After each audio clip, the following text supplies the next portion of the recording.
मध्यवित्तंकु surprise 5 lakh टंका जाए tax free. आयकर दातांकु मिलिपारे बड़ आश्वस्ति। मध्यवित्तंकु टिकस चापरू मिलिपारे मुक्ति। आयकर स्लैब रे आसीपारे बड़ धरणर परिवर्तन। फेब्रुआरी 1 तारिख रे केंद्र सरकार बजेट आसिबो। 2025-26 आर्थिक वर्ष पई बजेट आनिबे अर्थमंत्री निर्मला सीतारमण। लगातार अष्टम थर पई संसद रे करिबे बजेट उपस्थापना। तेबे एथर निर्मलांको बजेट पेड़ीरू बाहरी पारे बड़ खुशी खबर। मध्यवित्तंकु सरप्राइज देई पारंती सरकार। हेउथिबा चर्चा अनुसार वार्षिक 5 लाख टंका रोजगार उपरे होई पारे टैक्स फ्री।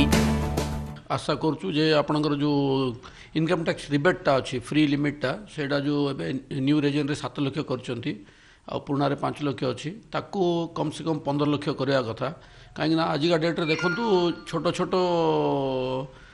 बोले बिजनेस किए कले नॉर्मली ये कले दरमा जो सैलरी पीपल देखिए तो आजिकल 80,000 90,000 टंका गोटे दरमा नॉर्मल रोचे से हिसाब से जब 10 लाख टका रोचे 80,000 दरमार जब 20,000 टका टैक्स बांधदेवे आगे लाभ कौन बढ़ो तो से लिमिट टाक बढ़ावा कथा बोली से गोटे आशा रखु। वर्तमान 3 लाख जाए वार्षिक आय करुवा व्यक्ति को टैक्स छाड़ रही। एबे एथिरे परिवर्तन आनिबा को चिंता करुछंती सरकार। 5 लाख जाए आयकर उपरे आउ लागी न पारे टैक्स। बजेट रे टिकट परिमाण वृद्धि हेले लक्ष लक्ष एहा द्वारा लाभवान हेबे। विशेषकर सहरांचल टिकसदाता उच्च दर जोगु भोगुथिबा समस्यारू मुकुली पारिबे। 2020 रु लागू होइतिबा न्यू टैक्स रिजिम अनुसार 3 लाख रु 7 लाख जाए आय करुथिबा लोकंकु 5% टैक्स देबाकु पड़ुछि।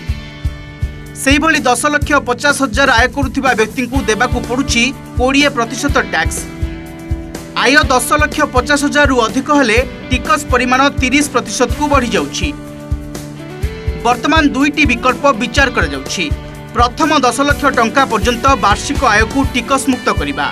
द्वितीय रे 15 रु 20 लाख टंका आय करुथिबा लोकंक पई 25% एक नूतन टिकस स्लैब सृष्टि करिबा। तेबे ई छाड़ केवल नूतन टिकस व्यवस्था अधीन रे थिबा लोकंकु दिया जिबाकू योजना करा जायछि। तो जदि मिनिमम टा वर्तमान जदि सोर्स ऑफ इनकम लोक देखा 10 टू 15 लाख करिया दरकार ताहले भुक्तभोगी। अमेरिका भली देश रे इनकम टैक्स नाही किंतु भारत रे सिया लागू अछि। ठीक जोट अछि से 10-15 लाख टका करिया दरकार। टैक्स रिलैक्सेशन दृष्टि आमे कर्मचारी हिसाब रे आशा करिउ 10 लाख पर्यंत टैक्स रिलैक्सेशन करा जाऊ एवं आपई स्वतंत्र बजेट रे ध्यान देवा दरकार अछि जद्वारा कि सरकारी कर्मचारी माने विशेष भावे उपकृत होई पारि। नूतन टैक्स स्लैब रे वर्तमान आयकर दातांकु 75,000 टंकार स्टैंडर्ड डिडक्शन मिलुछि। जणे वेतनभोगी 7.75 लाख टंका पर्यंत आय उपरे टिकस देबारु मुक्त अछंती। फेब्रुआरी 1 तारिख रे उपस्थापन हेबो पूर्णांग बजेट। तेबे नुआ टिकस व्यवस्था संपर्क रे सरकार किछि भी घोषणा करनांती। केंद्र अर्थमंत्री बजेट रे कौन मिलू कि न मिलू दरदाम ह्रास सहित लोकों क्रय शक्ति बढ़ू यही आशारे रहिछंती समस्ते।